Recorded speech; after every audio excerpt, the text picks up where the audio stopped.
હું વિડીયો બનાવવાનું કેમ ચાલુ કર્યું ખબર છે?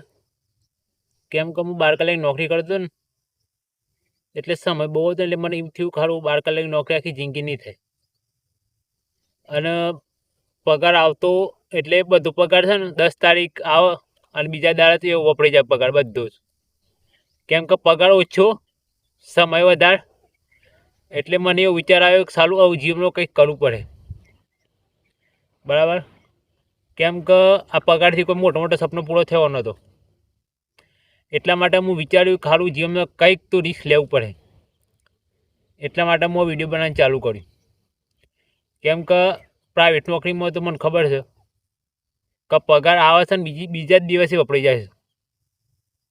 એટલા માટે હું જોખમ લીધું. પણ જો કે આ જોખમ નહીં, આ એક સારું કામ છે. બરાબર? નોકરી સાથે વિડીયો પણ બને છે. એક સમય આપણે નોકરી છોડી દઈશું અને ફૂલ ટાઈમ વિડીયો બનાવવાનું ચાલુ કરીશું.